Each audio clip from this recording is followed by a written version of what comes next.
அண்ணன் கேப்டன் விஜயகாந்த் அவர்கள் சார்பாகவும் தேசிய முற்போக்கு திராவிட கழகத்தின் சார்பாகவும் எங்களுடைய மனப்பூர்வமான பிறந்த நாள் வாழ்த்துக்களை இந்த அவையிலே தெரிவித்துக் கொள்கிறேன். இன்றைக்கு நாம சட்டசபையில பேசுகின்ற உரை ஒன்று மேகதாது அணை பற்றியும் ஆளுநருடைய உரையை பற்றியுமான டிஸ்கஷன். சற்றேறக்குரிய 1.5 மணி நேரமா ஒரே டாபிக் தான் இங்க போயிட்டு இருக்கு. அந்த வாய்ப்பு அனைத்து சட்டமன்ற உறுப்பினர்களுக்கும் சமமாக வழங்கப்பட வேண்டும் என்ற வேண்டுகோளை பேரவைத் தலைவருக்கு நான் வைக்கிறேன். நிறைய பேருக்கு வாய்ப்பு கிடைக்குது, நிறைய பேருக்கு வாய்ப்பே கிடைக்காமையே போயிடுது. இது சட்டமன்றம், எல்லாருக்கும் ஈக்குவாலிட்டி, எல்லாருக்குமே வாய்ப்பு தரணும் பேசுறதுக்கு. அது நீங்க அவைத்தலைவர் அவர்கள் நீங்க அதை பார்த்துக்கோங்க. அதுக்கு அடுத்தது அன்று ஆளுநர் உரை, அது தமிழ்தாய் வாழ்த்தோடு ஆரம்பிக்கப்பட்டதை தேசிய முற்போக்கு திராவிட கழகம் மனப்பூர்வமாக அதை வரவேற்கிறோம். அதே போல ஆளுநர் உரை அன்றைக்கு ஆளுங்கட்சியின் உரையாக இருந்தது என்பதை யாரும் மறுக்க முடியாது. ஒரு ஸ்போக்ஸ் பர்சன் மாதிரி ஆளுங்கட்சியை பற்றி மட்டுமே அவருடைய உரை இருந்தது. நமது தமிழ் மொழி தாய்மொழி, நம்மளுடைய அன்னை தமிழ் அன்னை. அந்த தமிழ் மொழியை நாம் சொல்றது செந்தமிழ் அப்படின்னு சொல்லுவோம். அதை நாம் கேட்கும்போது அது நம் காதுல தேன் பாய்ந்ததாக தான் நம்ம எல்லாரும் சொல்வோம். ஆனால் அன்றைக்கு ஆளுநர் உரையில் 37 நிமிடங்கள் அவர் பேசியதாக ஒரு குறிப்பு இருக்கு. ஆனா 37 தவறுகள், தமிழை பற்றி உச்சரித்தவை அத்தனையுமே மிக மிக ஒரு வேதனையான ஒரு விஷயமாக இங்க நான் பார்க்கிறேன். நம்மளுடைய தலைவர்கள், அறிஞர் அண்ணாவாகட்டும், கலைஞராகட்டும், ஐயா காமராஜர் ஆகட்டும், அனைத்து பெருந்தலைவர்கள், அதே போல வேலு நாச்சியார், இது போன்ற அவர் ஒவ்வொரு பேரை சொல்லும் பொழுதும் முற்றிலுமாக அவருடைய உரையில அத்தனை பிழைகள் அன்றைக்கு இருந்தது. உறுப்பினர் உட்காருங்க. உட்காருமா? உட்காருங்க, நான் பேசுறேன். உட்காரு. இல்ல உட்காருங்க ப்ளீஸ். மாண்புமிகு உறுப்பினர் ஆளுநர் உரை மீது சொல்லுகிற போது தமிழ் உச்சரிப்பு பற்றி அவர் குறிப்பிட்டார்கள். வேறு மாநிலத்தை சேர்ந்த ஒரு ஆளுநர் அரசின் சார்பில் இங்கே தன்னுடைய உரையை அவைக்கு படிக்க வந்தபோது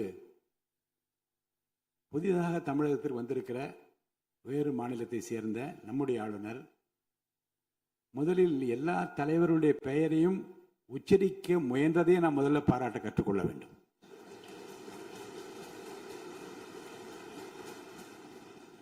இன்னொன்று, எல்லா பெயர்களையும் விடாமல் படிக்க வேண்டும் என்று அவர் காட்டிய ஆர்வத்தை நீங்கள் பாராட்ட வேண்டும். இன்னொன்று நான் உங்களுக்கு சொல்லுகிறேன், தமிழை கற்றுக்கொள்ள வேண்டும் என்பதில் நம்முடைய மாண்புமிகு ஆளுநர் அவர்கள் ரொம்ப அக்கறையாக இருக்கின்றார் என்பதை நான் அவரை நேரிலே சென்று ஆளுநர் உரைக்கு உரையாற்ற நீங்கள் வர வேண்டும் என்று அழைப்பு விடுக்க சென்றபோது தமிழ்நாட்டில் இருக்கக்கூடிய வரலாற்று சிலவற்றை நான் படித்துக் கொண்டிருக்கிறேன் ஆங்கிலத்தில். அதில் சுதந்திர போராட்டத்தில் இவ்வளவு பெரிய வீரர்கள், இவ்வளவு பெரிய தியாகிகள் தமிழ்நாட்டில் இருக்கின்றார் என்பதை பார்த்து நான் ரொம்ப வியப்படைகிறேன் என்று சொன்னார். அப்புறம் இன்னொன்று சொன்னார், தமிழில் வந்தவுடனே நான் வணக்கம் என்று சொல்ல கற்றுக்கொண்டேன் என்று சொன்னார். அப்புறம் நான் சொன்னேன், இன்னும் அதிகமாக கற்றுக்கொள்ளலாம், நல்லா இருக்கீங்களா என்று கேளுங்கள் அப்படி என்று சொன்னேன். ஆங்கிலத்தில் அதுக்கு நான் மொழிபெயர் சொன்னேன், நல்லா இருக்கீங்களா என்று ஆரம்பித்தார். நான் உடனே பதில் சொன்னேன், நல்லா இருக்கேன், ஐ எம் ஆல் ரைட் என்று சொன்னேன். உடனே அதை ரிப்பீட் பண்ணார். இதை சொல்லுவதற்கு காரணம் என்ன என்றால், தமிழ்நாட்டுக்கு வந்திருக்கிற, நம் நிலைமையை புரிந்திருக்கிற, நம் உணர்வுகளை புரிந்திருக்கிற ஒரு மாண்புமிகு ஆளுநர் இங்கே படிக்க முயலுகிற போது உச்சரிப்பு வருவது கொஞ்சம் சிரமமாகத்தான் இருக்கும். ஆனால் நம்முடைய கருத்தை முழுமையாக ஏற்றுக்கொண்டு கௌரவத்துடனும் கண்ணியத்துடனும் இந்த அவையை நடத்திய அவருக்கு நாம் நன்றி சொல்ல கடமைப்பட்டிருக்கோம். மேற்கொண்டு அதை விமர்சனம் செய்ய வேண்டாம் என்று நான் கேட்டுக்கொள்கிறேன். அதை நான் ஏற்றுக்கொள்கிறேன் பேரவைத் தலைவர் அவர்களே. அட்லீஸ்ட் தேன் வந்து பாய வேணாம், ஈட்டி வந்து பாய்ந்தது. அது அன்றைக்கு இது யாரும் மறுக்க முடியாது. அதே போல இன்றைக்கு நம்மளுடைய பேரவையில முதல்வர் அவர்களுடைய பிறந்த நாள். முதல்வருக்கு ஒரு கோரிக்கை வைக்கிறேன். இங்கு நான் சட்டமன்றத்திற்கு வந்த நாட்களிலிருந்து அவை பணியாளர்கள் எல்லாருக்கும் இது மாதிரி ஒரு டம்ளர்ல ஒவ்வொரு இடமா போய் தண்ணி கொடுத்துக்கிட்டு இருக்காங்க. இன்னைக்கு நம்ம ரொம்ப அட்வான்ஸ்டா போயிட்டு இருக்கோம். இன்னும் ஸ்டில் அந்த ஓல்டு மாதிரி போயிட்டு இருக்கு. இல்ல ஒரே ஒரு விஷயம், மாண்பு உறுப்பினர் வந்து இந்த தேன் வந்து பாய்ந்து அந்த வார்த்தை அவைக்குள் நீக்கப்படுகிறது. அதை எடுத்துருங்க. அடுத்ததுங்க, இது மாதிரி கொடுக்கறது வந்து ஒன்லி கிளென்லினஸ் ஒண்ணு. அவை பணியாளர்களுக்கு நிறைய வேலை இருக்கு. ஒவ்வொரு டேபிளா அவங்க தவழ்ந்து வந்து கொடுக்கறது நமக்கே பார்க்கறதுக்கு ஒரு மாதிரி இருக்கு. ஸோ சிஎம்க்கு ஒரு ரெக்வெஸ்ட், பெட் பாட்டில்ஸ்ல ஒவ்வொரு டேபிள்லயுமே பாட்டில்ஸ் நீங்க வந்து குடி தண்ணீர் வச்சிடலாம். குடிச்சிட்டு அவங்கவுங்க இடத்துல அவங்கவுங்க வச்சிட போறாங்க. இதனால கவர்மெண்ட்டுக்கு எக்ஸ்ட்ரா செலவும் ஒன்றும் வரப்போறது இல்லை. அவங்கவுங்க இடத்துல வச்சிடலாம் அப்படின்ற என் கருத்தை நான் சொல்றேன். ஏன்னா இது வந்து டம்ளர்ல கொடுக்கறதும் அது மறுபடியும் கேட்கறதும் அவங்க வருவதும் அவங்களுக்கு நிறைய பணிகள். அது பதில் ஒவ்வொரு சீட்ல ஒரு பெட் பாட்டில்ஸ் மாதிரி கண்ணாடி பாட்டில்ல வாட்டர் வச்சுட்டா அவங்கவுங்களுக்கு தேவைக்கு எடுத்துட்டு கொடுத்துடலாம். ஸோ இது பிறந்த நாள்ல வந்து முதலமைச்சருக்கு ஒரு கோரிக்கை வைக்கிறேன். அதுக்கு நாம நெகிழியில வேண்டாம், பிளாஸ்டிக் பாட்டில்ஸ் நம்ம வந்து அலோவ் பண்ண வேண்டாம், கண்ணாடி பாட்டில்ல நம்ம வைக்கலாம். உறுப்பினர் மாண்புமிகு பேரவைத் தலைவர் அவர்களே, அந்நியார் அவர்கள் ஒரு நல்ல கருத்தை இங்கே சொல்லியிருக்கிறார்கள். அந்த கருத்து ஏற்புடையது அல்ல என்பதை நான் தெரிவித்துக் கொள்ள கடமைப்பட்டிருக்கிறேன். என்ற கோபம் வந்தால் தண்ணி பரலை கொண்டிருக்க வாய்ப்பு இருக்கிறது.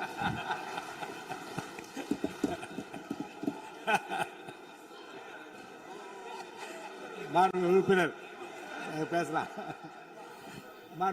இப்போ தண்ணி பாட்டில் தான் வீசணும்னு கிடையாது, டம்ளர்ல கூட வீசி அடிக்கலாம். உறுப்பினர் ஒரு நிமிஷம்.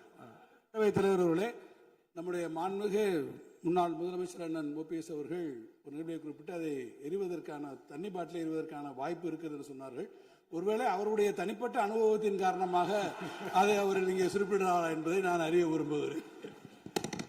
மாண்புமிகு உறுப்பினர், ஏன்னா காலையில இருந்து ரொம்ப காரசாரமாவே போயிட்டு இருந்துச்சு. அதனால ஒரு ஹாப்பியா நம்மளுடைய முதல்வர் பிறந்த நாள்ல எல்லாரும் சந்தோஷமா இன்னைக்கு நம்ம அவையை செய்வோம். சோ பாட்டில் தான் வீசணும்ன்றது இல்ல, வன்முறைக்கு வேண்டும் என்றால் இங்க எவ்வளவோ இருக்கு, எது வேணாலும் வீசலாம். பட் நம்ம எண்ணம் அது கிடையாது. நிச்சயமாக தண்ணீர் என்றாலே பிரச்சனை தான் போல இருக்கு. அது காவேரி தண்ணீரா இருந்தாலும் டாஸ்மாக் தண்ணீரா இருந்தாலும் அது ஒரு பிரச்சனையா தான் இன்னைக்கு மக்கள்கிட்ட இருக்கு.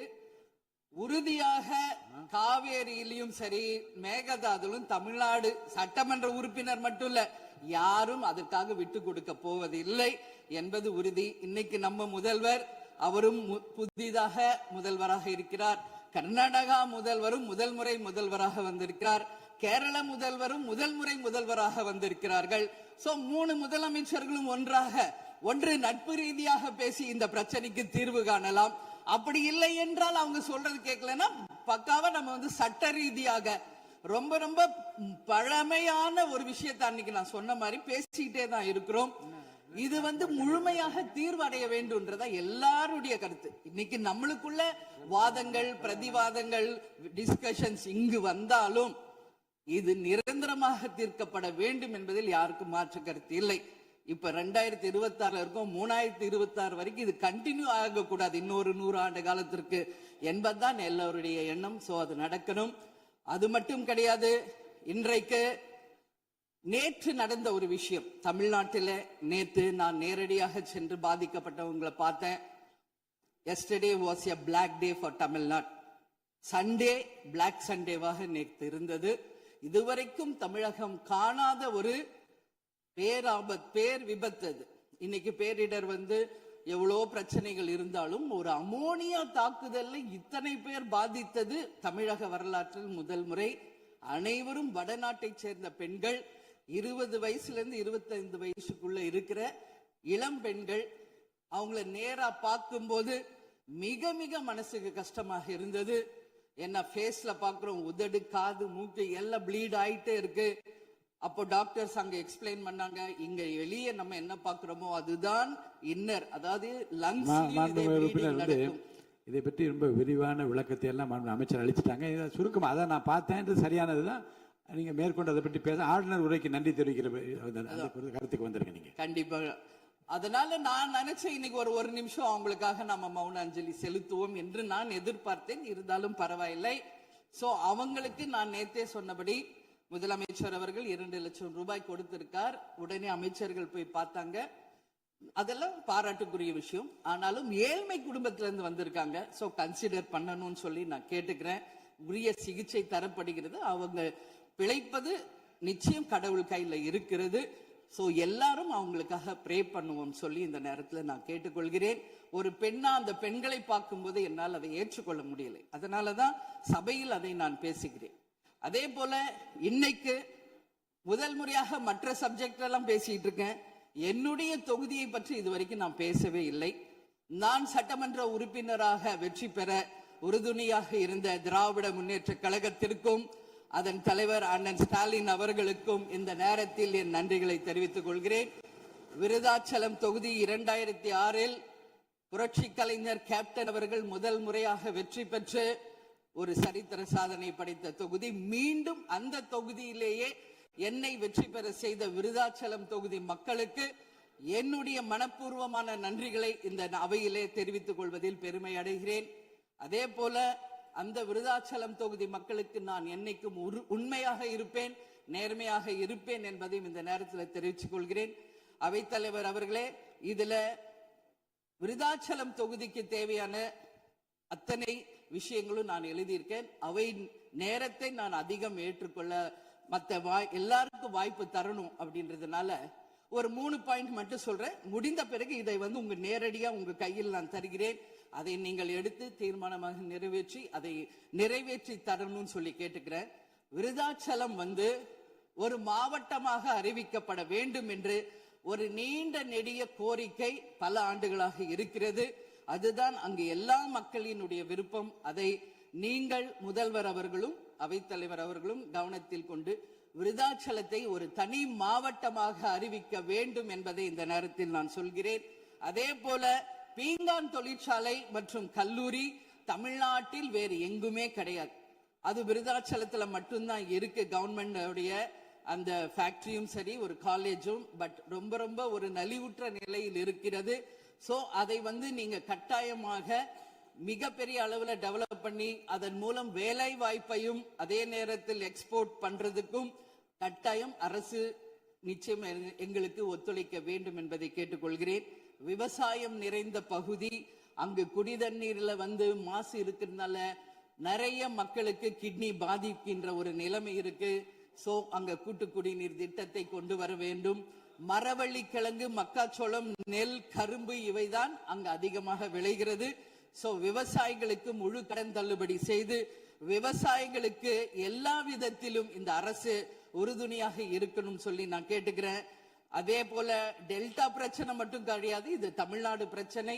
நம்மளுடைய நீர் ஆதாரம் எல்லாருக்கும் கிடைக்க வேண்டும் என்றும் கூறி இது அவை முடிந்தவுடன் இதை உங்களிடம் சமர்ப்பிப்பேன். இதை நீங்கள் ஏற்று இதை கட்டாயம் நிறைவேற்றி தர வேண்டும் தொகுதிக்காக என்று கேட்டுக்கொண்டு எல்லாருக்குமே இந்த நேரத்தில் இந்த அவையில் பேச வாய்ப்பு கொடுத்த அவைத்தலைவர் அவர்களுக்கும் இன்று பிறந்தநாள் காணும் முதல்வர் அவர்களுக்கும் என் நன்றிகளை தெரிவித்துக் கொண்டு அமர்கிறேன். நன்றி, வணக்கம்.